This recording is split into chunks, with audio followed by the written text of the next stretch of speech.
When you think about businesses that are selling through the roof, like Aloe or Allbirds, sure, you think about a great product, a cool brand, and great marketing. But an often overlooked secret is actually the businesses behind the business, making selling, and for shoppers, buying, simple. For millions of businesses, that business is Shopify. Nobody does online business better than Shopify. It's home of Shop Pay, the #1 checkout in the world. You can use it to boost conversions up to 50%, meaning way less carts going abandoned and way more sales going through to checkout. Sign up for your $1 per month trial period at shopify.com/income, all lowercase.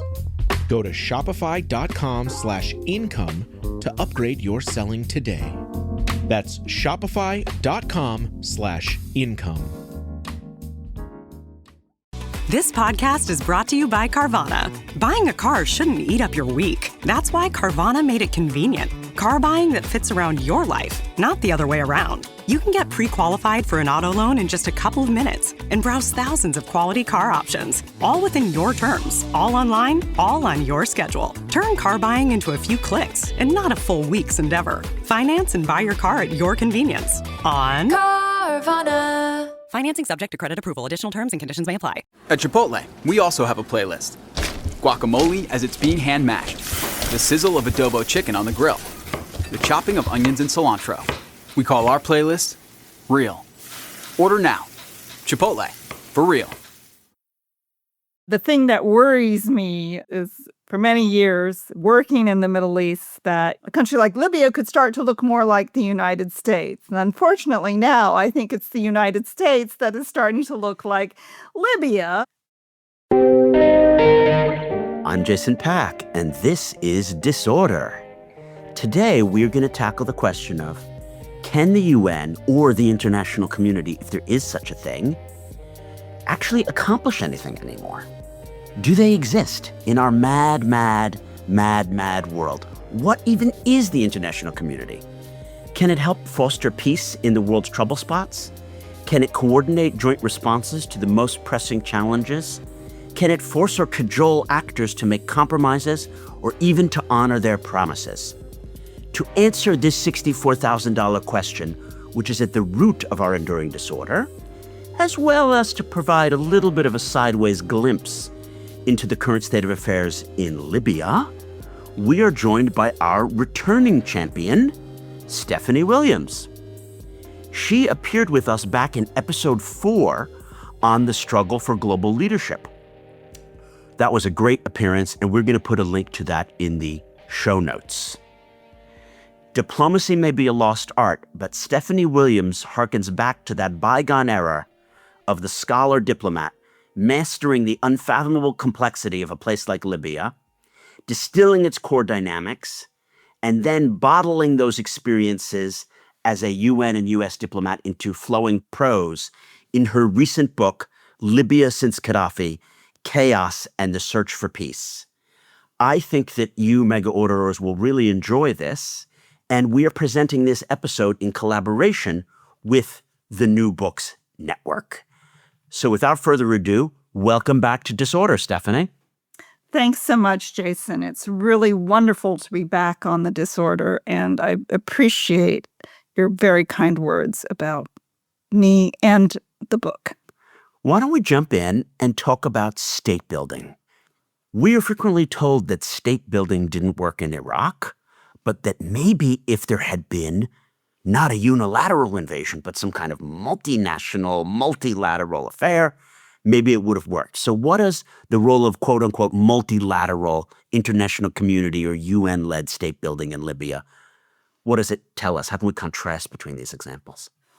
Well, of course, Iraq, as you noted, was almost a singular affair initially.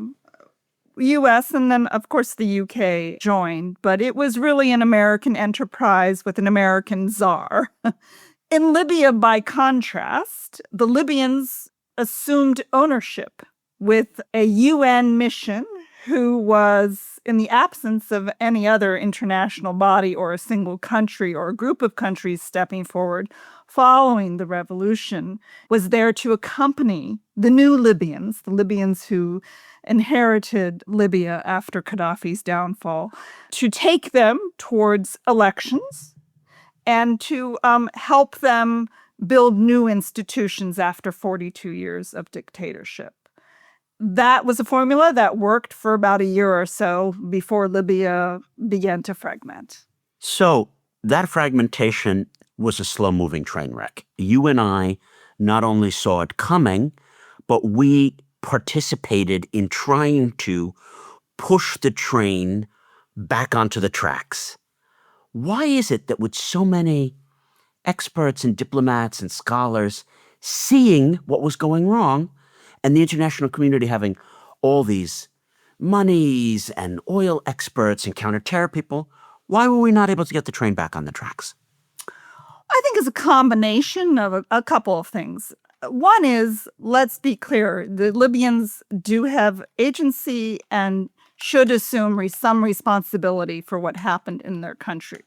But it is also the case that there was a lot of interference in the Libya file from regional and global actors, which pretty soon, from 2014 onwards, when actual war broke out, and you had different countries siding with different Libyan actors during that conflict, and then in all the processes that followed that conflict, where there was just an enormous amount of dishonesty, particularly, I would say, at the Security Council. We saw that firsthand in 2019 when 3.5 out of 5 members of the permanent members of the Security Council basically lied about their so-called support for the UN political or peace process at that point, when in fact they had already thrown their lot in with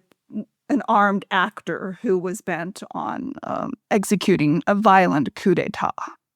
The details of Libya and who was or was not supporting the rogue General Haftar maybe are things that we can't explain so easily to the lay listener. Mm-hmm. I want to ask for your just take on the UN. So what you described there, the 3.5 actors lying to the Security Council, this is because we have a structure, a P5, with these victors of World War II who have permanent power and, in a way, undue influence over how the UN runs.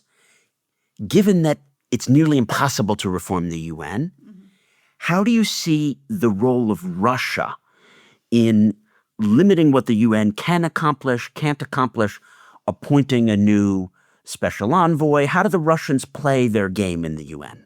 Well, they play it very well. They're extremely adept at spoiling and obfuscating or really making the life of the envoy extremely difficult. In my case, of course, they were quite unhappy. First, when I was appointed as the deputy, and then when I became the acting, and then in my third iteration as the special advisor. And so they complained bitterly and publicly about me. And of course, when I visited Moscow, my last visit there in 2022, I was visited at my hotel by Mr. Prigozhin, or it could have been a doppelganger. It was unclear. And they ran a whole op on me. Do tell. Oh. So you met the man? Well, I suppose I could have. I did. It was at the latter end, I guess, of COVID. So these gentlemen who were in the lobby of the hotel when we arrived were all masked. And it was all an operation to take pictures of me supposedly having some dealings, getting into an elevator with someone who looked like Prigozhin so that they could put a false story out on Telegram. And then it turned out that the Russian Foreign Ministry was involved in this. It was a full-scale, very maladroit effort to cause embarrassment and to seed doubt. Did it work? Well, it did not work. Of course, it was easily deniable. I think it was also an effort, frankly, to intimidate. I was not worried about myself. I can take care of myself. I've lived all over the world in some of the, in the hot spots. But I was concerned about my staff. And we had gone through the murder of 3 of our colleagues in Benghazi in 2019, so that their safety and security in what seemed like just a very intimidating environment was my foremost concern. And so we got out of there as soon as we could. We went to the airport early in order just to remove ourselves from any situation where we would have contact with these characters. Would you say the Russians do just as much as they can get away with? In this case, yes. I mean, it was really my only direct experience with these sort of parastatal actors. But it was very clear to me that the entire operation was coordinated. They knew where we were staying. They knew our arrival times. They knew our meeting schedule. They knew where to be in order to sort of create these false scenarios. So it was quite unnerving. We didn't sleep during that period when we were in Moscow because we were just we were on edge having had that encounter.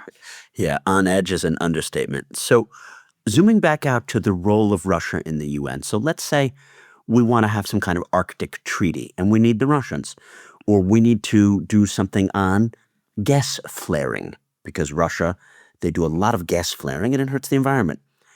Given your experiences, how can we as an international community deal with the Russians, even on something that might be in their own interest? Well, I think it's scenario specific, and there surely are opportunities for tactical, perhaps cooperation, even though we obviously don't share the larger strategic goals. I can talk about the Libya scenario because what we did in order to, I think, sort of try and reestablish or even just establish some consensus on the Libya file is that we took the P5 and we added a bunch of other countries, 5 other countries that were directly interfering in Libya, plus regional organizations. And we created an architecture over the entire process that harnessed. So the Russians could still spoil, and they did try and spoil. They set up a condominium with the Turks on Libya. That didn't work. They had to pull back into this greater architecture that we had set up called the Berlin process. But, they remained within that broad process until the Ukraine conflict, when some of the other countries severed those kinds of discussions with the Russians. But up to that point, they did remain in this architecture, and it could be because they were afraid of the FOMO. If there was this whole conversation going on and they weren't part of it. So I do think that there are creative ways that can treat the specific dysfunction in the Security Council, but also create broader umbrellas and perhaps more functional international umbrellas to work on discrete sets of issues.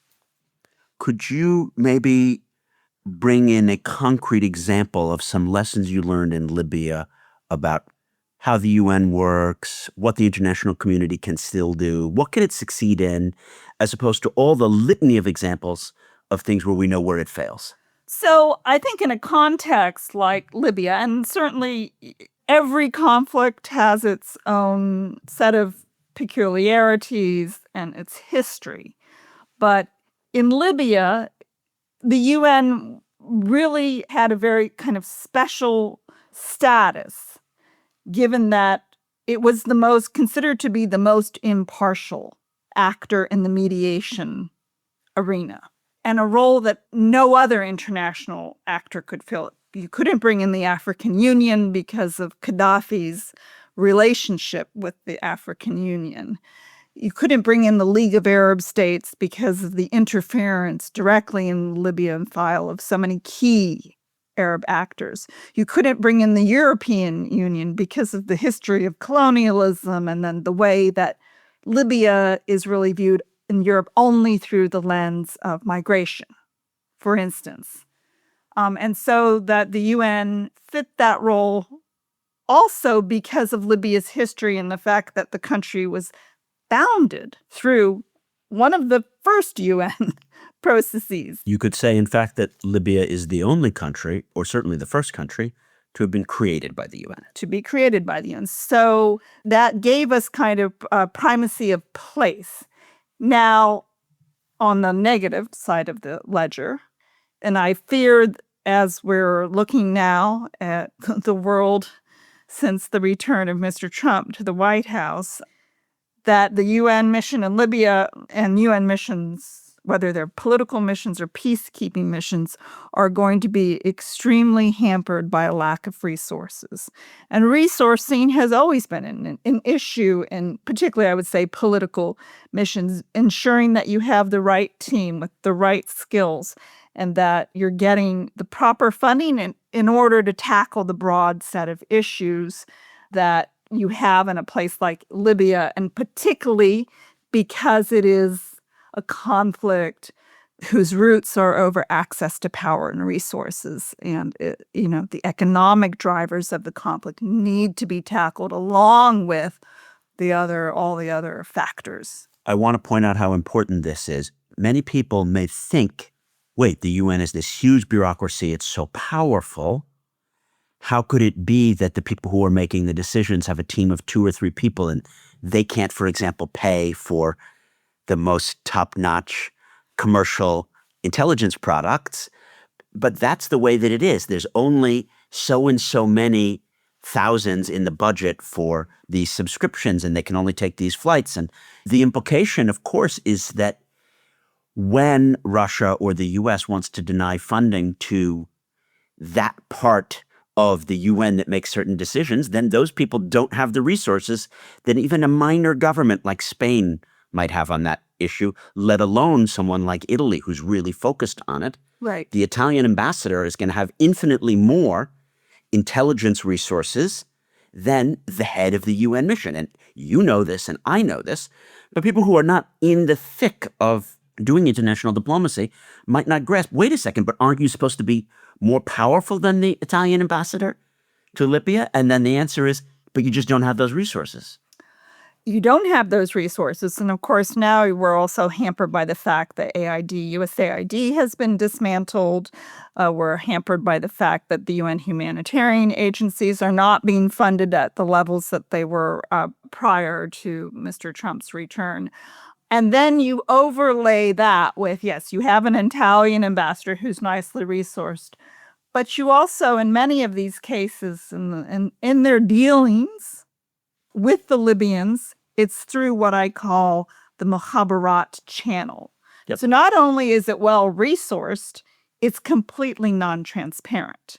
And that really leaves the UN sort of empty-handed, not only resources, but also in sort of understanding, I think, the subcontext of, many of these relationships and the fact that you're the UN envoy and you're going to see, you're traveling to a capital and you're meeting with the foreign ministry. Very nice people, but they aren't the guys making the decisions. And you're not necessarily going to have access to the Mukhabarat types. And I'm going to paraphrase that for listeners. This is a really important point of how Russian-style securitized politics has been globalized. Mm-hmm. The Egyptian foreign ministry doesn't handle the Libyan file. It's the Egyptian army and the security services. Mm-hmm. And then in Turkey, the role of the military is so important because they defended Tripoli against Haftar's attack. And then, obviously, in Russia, the role of the intelligence services rather than the actual foreign ministry, but also private military contractors, and we were alluding to Wagner. But so if you're the traditional diplomat, you find yourself in a world of shadow policy where you're only able to really have meetings and to affect the things which aren't the things that matter. And the other, I think, factor which hampers, the UN is saddled or tasked with the so-called stabilization mission or the institution building mission or the state building mission. But then what you have are these various international actors, including, I can speak about the U.S., of course, because I did serve as the chargé at the U.S. Embassy prior to joining the United Nations, that U.S. policy for many years, and Jason, you'll remember this from your time in the Qaddafi years, was almost entirely through the lens of counterterrorism. If that's your policy priority, then you're necessarily going to interact with Libyan actors who do not share the goal of state building. They share the goal of status quo, self-preservation, building their whatever security apparatus or their security state. For the Americans, it is, well, you're our counterterrorism partners. We don't really, so then we turn a blind eye, for instance, in the case of Mr. Haftar, who was a prized counterterrorism partner for not only the U.S., but the French and so many others. You turn a blind eye to his flagrant human rights abuses. You mentioned about budgets being cut. Everyone knows about the Doge and Elon Musk and just the USAID and all of that. You served for multiple decades in the U.S. State Department. Has State Department been insulated to some extent from the Doge cuts? If it has been slightly affected, what would you say State has suffered and what kind of fighting grounds is it on now relative to the rest of all these institutions?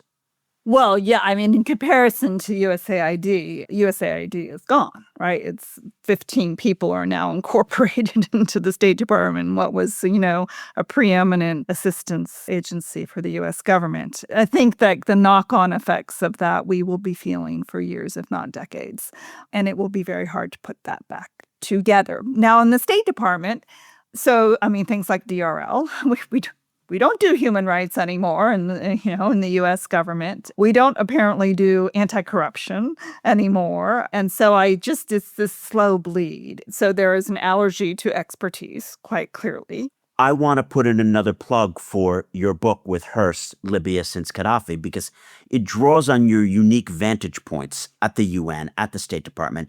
And in a way, as you were doing there, it lifts the curtain on the struggles between different nexus of shadow policy. Libya Since Qaddafi is essential reading for anyone interested in how the international system, specifically the UN and big power diplomacy, does and does not work in today's era of global enduring disorder. And for me to translate from this episode, what doesn't work is when you have one process, whether it's, oh, these are the experts at the CDC, or this is how the WHO works. And then the big grand poobah says, but we're not funding that anymore, and we're now doing this. And then 20 minutes later, but we're delaying the implementation of these tariffs. And I know that some of you who will have listened to this conversation heretofore will be like, well, I'm not so interested in rogue militia leaders in Eastern Cyrenaica, where you don't know where that is and what their role is. And what I would say back to you is, it's the exact same thing about how do you respond to a pandemic or how do you handle the tariff policy. I don't love tariffs, Stephanie, but there could be a case you announce a tariff that you're not going to change for 20 years. There's no negotiations. And if you onshore so and so many jobs, you correct this, there are some bonuses, and this is the policy. I wouldn't agree with it, but it could have a degree of coherence. There can't be a policy of all of a sudden you're randomly surprised with some figures that an AI-generated chart has divided by the trade balance with the country. And then you say, but you know what? Actually, we're going to delay it. And the bond market reacted. Let's take a 90-day pause. Oh, but if you come first, then we're going to ever, because it cannot reshore manufacturing jobs. And the reality is that's the same as the processes in the engagement with this Libyan militia leader or this peace-building process is the processes have been so incoherent and there's so much shadow policy going against whatever, it could never achieve its aims. Right. And this is what I think looking at the second term of Trump, where a lot of the trends that we saw in Trump 1 are now really exacerbated and supercharged. The thing that worries me is, I thought for many years working on Libya, working in the Middle East, that, a country like Libya could start to look more like the United States. And unfortunately now, I think it's the United States that is starting to look like Libya. Wait, you stole my line. I did. That's a very good line. Because of this now very transactional approach to foreign policy. And so if you have, Trump's in-law, essentially as the envoy, shopping around various proposals and dangling carrots, that is not harnessed to any kind of comprehensive foreign policy that protects the United States, then it is very, very random and can easily be exploited by the most cynical actors who are only interested in kleptocracy and self-preservation. Let's talk about kleptocracy. We love us some good kleptocrats on this show. What did you learn about how kleptocracy works in Libya that you now see playing out either in the U.S. or elsewhere? So I would say Libya is a classic case of a redistributive kleptocracy. It's an extremely wealthy country. And you lived there during the Qaddafi years. So I think that the patterns that we see now, and to a certain extent endured after the revolution, were set in that Qaddafi era after the oil wealth started to come in, particularly when sanctions were lifted and, Libya reintegrated, which is it became your welfare state, right? And Gaddafi was the allocator in chief. And he chose the people, and it was quite random sometimes. He was the patron of the whole nation, and he picked winners and losers. He picked the winners and losers. That has endured, right? And so now you have an entire ruling class. Because people say, oh, it's the political class, but it's a broad network, as you know, of military or security, economic, and political actors who are in this incessant sort of changing of chairs, but in merging and separating and re-merging. And in all of this, the wealth of the country gets distributed around. So you bring in more people, or you exile a group here, you bring in another group, but essentially you keep the game going. That's how you sustain this model that leaves out a great portion of the population. And that is why you have what we call the muhassasa, power-sharing arrangements. And Libyans of the ruling class are most excited when there is the prospect of perhaps a new power-sharing arrangement emerging. And the sharks get in the water, and there's a lot of agitation and a lot of disinformation in order to influence an outcome that benefits only a certain group of people, but not the broader nation. And that, I think, is what we're seeing a little bit in the United States now. I wanted to sketch that out, that, in fact, America has created more wealth since World War II than any society in human history ever has. But something has happened in the last 20 years, which is that certain new monopolies have arisen, right? Facebook and Amazon, and to some extent, Twitter and SpaceX have become monopolies. And then there are others which are like duopolies, Lockheed Martin and Raytheon. And then those things existed long before Trump, and they were broken in some ways, but now they're becoming ossified. And what's happened from Qaddafi to post-Qaddafi is the pure ossification. And I wonder if when we saw the Trump 2 inauguration with both Bezos and Zuckerberg, people who had funded the Democratic Party previously, being there and the trillions of dollars of wealth in that room, if we've seen, great. Now that we've kissed the ring, we are the semi-sovereign institution of X, and we're just going to be part of this ruling class, we can never be dislodged because it would require government regulation. Right. And now we know that's not going to happen. We don't want that. Right. They don't want that. So what does this mean for Amazon or for SpaceX in terms of how they compete with European or Chinese companies going forward? What they are seeking is monopoly.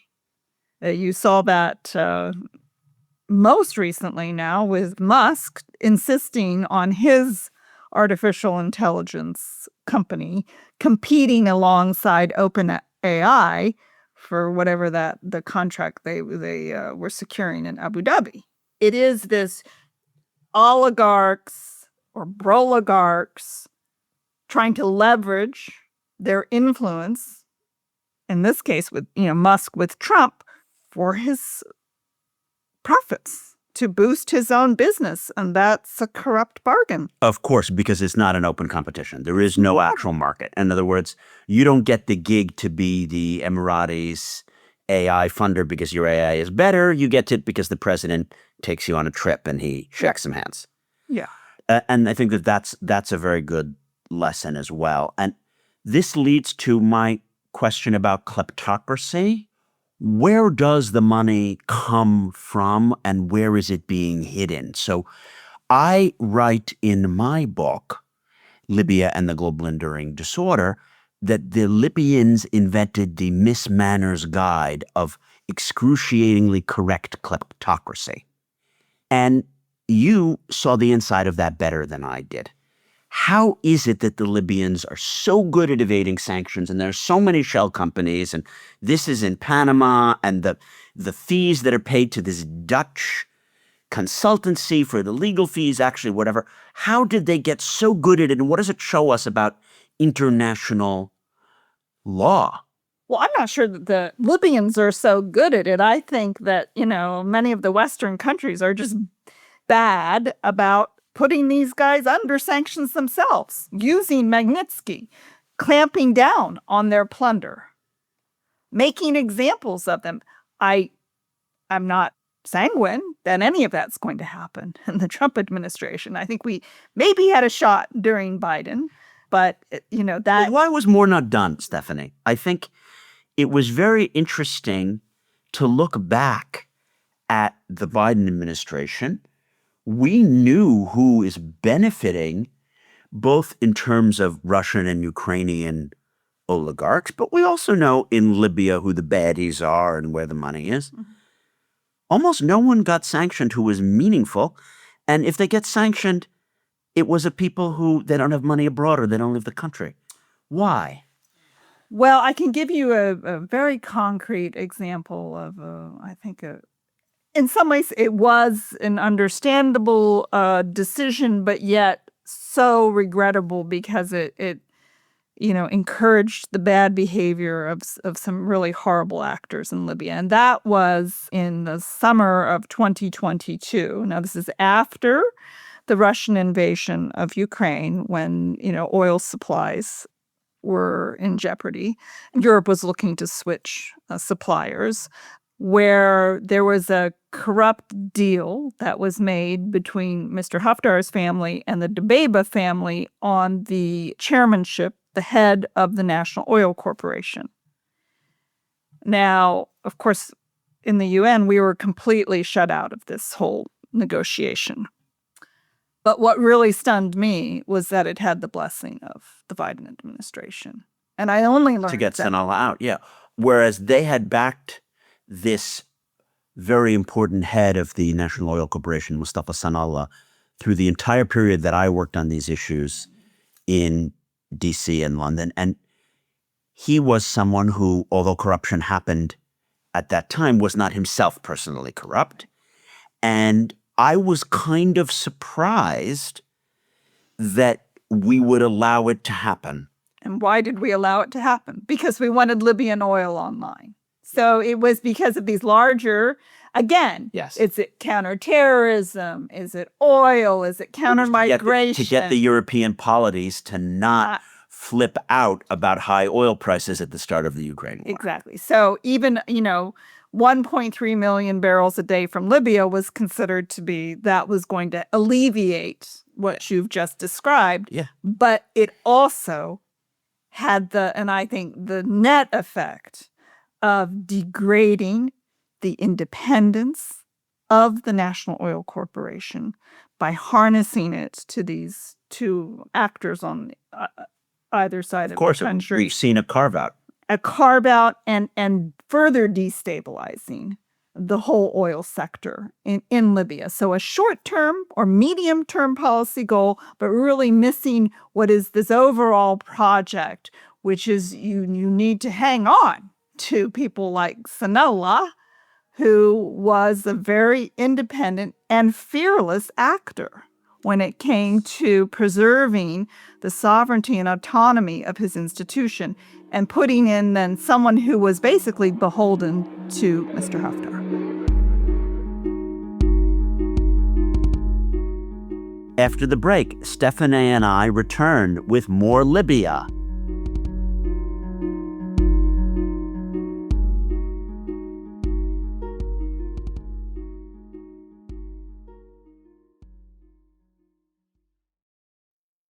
Meet the most capable CR-V Honda has ever dreamed of.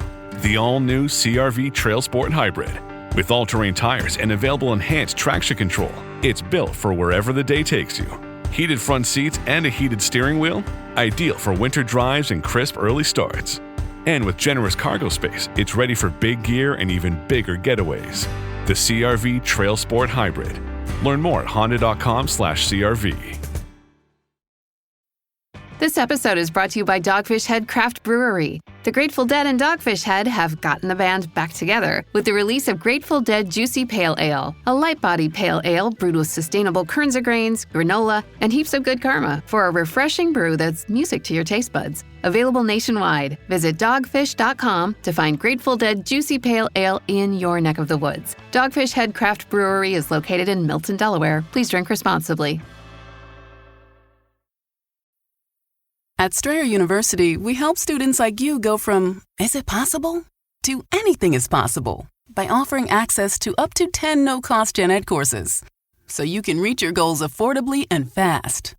Visit strayer.edu to learn more. No-cost gen eds provided by Strayer University affiliate Sophia. Eligibility rules apply. Connect with us for details. Strayer University is certified to operate in Virginia by Chev and has many campuses, including at 2121 15th Street North in Arlington, Virginia.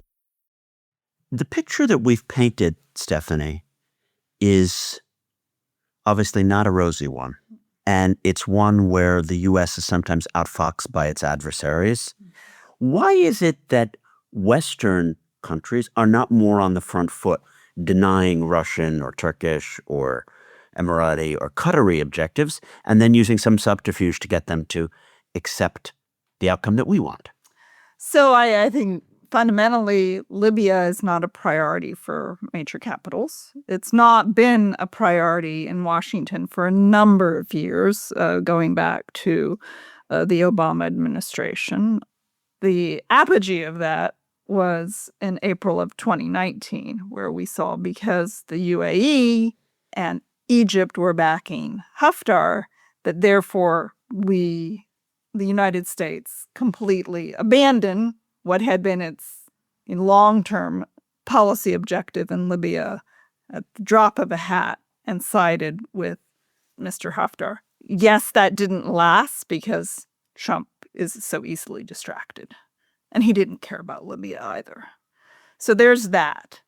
There is incoherence in Europe on the Libya file, as you know, because oftentimes the French and the Italians are at odds with each other. But I just want to ask you, why don't they get their act together if they care so much about migration? Yes, the French pull in one way out and the Italians in another. But isn't this an issue which so pushes countries' politics to the neo-populist right in Austria and Italy that the centrist or center-left parties would be like, we know that there's a slightly different French approach, but we just have to get our act together on this. What is it that prevents Europe from having a more coherent foreign policy? Because I think they're looking at tactics and not strategy. I mean, the long-term strategy in Libya has to be a strategy of patience and determination to provide the deterrence against the actors in Libya who are not at all interested in the kind of nation building and institution building that the country has needed for decades, because these Western governments are running on short election cycles. So just go put that fire out. Let's provide boats and let's, train the Libyan Coast Guard who are running, scams on the side and abusing migrants, or let's ship them back to Libya. Or, hey, if you're Marco Rubio now, let's ship U.S., migrants from the U.S. to Libya. I mean, these are unthinkable decisions, right? Because why would you think that it is at all ethical or moral to send people into the arms of armed group thugs who run an informal migrant detention network where there are extremely grave human rights abuses committed? Whether or not it's immoral or not, we know the answer. It is. But why do they even think that it will work? You and I both know they're never going to actually send these migrants there, and they're not going to relocate 1 million Palestinians to Libya. Do these people actually think that they're going to? Well, so I think it's, transactionalism par excellence is what we're seeing now. And whatever these negotiations or arrangements that people are trying to make between various Libyans and various Americans. Do I think? No. I mean, I think in the end, all this will be challenged in court in the United States, but it just speaks to this general malaise on the Libyan file, whether it's, the Italians and their counter-migration policy, or had been the U.S. and counterterrorism, or, where you are securing these very short-term arrangements that are entirely tactical, but that reward the very actors in Libya who are plundering, abusing, and preventing the country from having any semblance of stability or a future where you can have kind of responsible officials who are helping to build a state and not helping themselves. Stephanie, let's order the disorder. You have experienced a lot in terms of the international community and mediation. I want to get back to what works. If you could give one example of a tactic that the so-called international community can use that actually works, please tell the mega orderers. What is it? So I think we did have a window in Libya where things kind of worked. They didn't work perfectly. By no means did they work perfectly. But after we rebuilt a semblance of international consensus on Libya that the war launched in 2019 had to end, which produced several UN Security Council resolutions, we were then able to take the product of that, and once the guns were silenced, to regather the Libyans in their own tracks, but then through an international architecture with accompanying international working groups where we were trying to contain the bilateral impulses, that Mukhabarat channel of the secret meetings, to harness the international commitments they had made. And we saw that, I think, quite remarkably on the economic track in Libya, where because of international pressure, coordinated international pressure, because we had the right Libyans in the room, the Libyan expertise from these important institutions, whether it was the NOC or the central bank, or even people associated with the LIA, that we were then able to have some agreement on a budget moving forward, and on the central bank board finally meeting and tackling the exchange rate after an absence of 6 years. Those were things that helped the average Libyan. That was a very brief window before it all came rushing back with the very negative interference and the reemergence of status quo. If I could paraphrase, it's that when you're on the front foot, you push forward. You push. It seems that Steve Witkoff is running all of American foreign policy. He's not just the Middle East envoy. If you had an elevator ride with him, what would you tell him? How many floors? Maybe take in a State Department translator when you're meeting with Putin. Don't rely on the Kremlin's translator. That would just be, suggestion number one. If you had another floor? If I had another floor, you're spreading yourself rather thin. There are just volumes of information and expertise and you don't have. Don't cut out the experts. We know that they are going to cut out the experts. So now, last question. What would you summarize for people who don't follow Libya as the lesson that Libya sheds onto the historic era that we live in now? Well, I think that you can definitely draw a direct line from the decisions that were taken in 2011 to authorize the UN Security Council resolutions that authorize the NATO intervention. You can draw a direct line between that and I think the Vladimir Putin that began to emerge in 2014, because he took very seriously what he viewed. And now I'm not saying that he was correct, but it was his perspective and the Russian perspective that there was a great deal of dishonesty at the Security Council in 2011. That was an operation that was authorized to prevent the commission of atrocities turned into regime change. And he vowed never to let that happen again.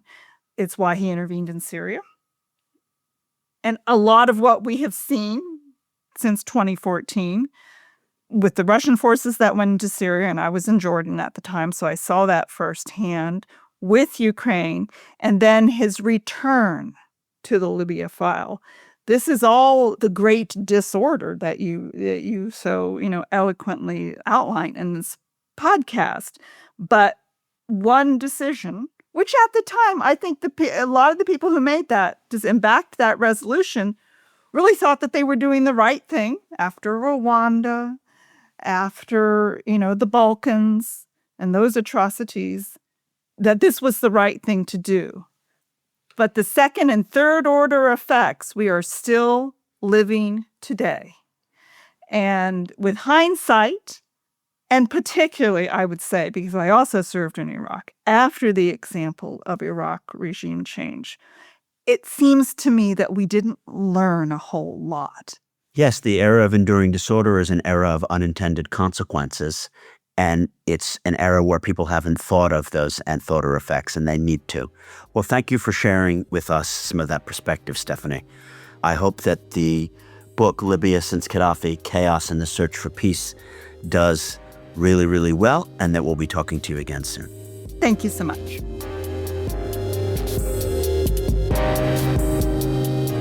This was really fun. I wish there were more lessons to extract about what works in international diplomacy and what the international community is. But the reality is that during the enduring disorder, there are not any lessons to extract other than that it's so broken and we need to really rework how international diplomacy and international mediation works.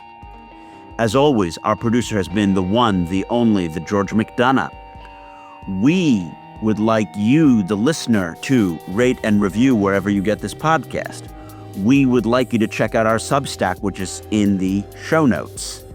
And if you're interested in Libya, please subscribe to the Libya Analysis Substack, link also in the show notes. If you want to understand how Libya is the quintessential microcosm in which the enduring disorder plays out, please buy my book, Libya and the Global Enduring Disorder.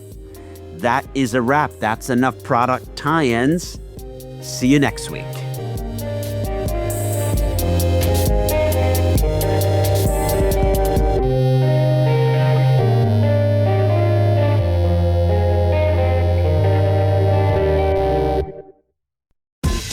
Are you tired of starting your day with pointless political arguments, superficial summaries, and lukewarm hot takes on the radio? Then switch to The Bunker, where we look at the news without the nonsense. Every weekday morning, The Bunker brings you a brand new, in-depth look at just one story. From the chaos in Washington to the seismic political shifts in the UK. To business, economics, history, and pop culture. Or start your week, our essential Monday morning roundup of the week's upcoming stories. We cut through the noise to bring you what matters. That's The Bunker, news without the nonsense. Every weekday with me, Andrew Harrison, Ross Taylor, Jacob Jarvis, Gavin Essler, Sing Sing, and me, Seth Jebble. Find us wherever you get your podcasts. This is History's Heroes. People with purpose, brave ideas, and the courage to stand alone, including a pioneering surgeon who rebuilt the shattered faces of soldiers in the First World War. You know, he would look at these men and he would say, "Don't worry, Sonny, you'll have as good a face as any of us when I'm done with you." Join me, Alex von Tunzelmann, for History's Heroes. Subscribe to History's Heroes wherever you get your podcasts.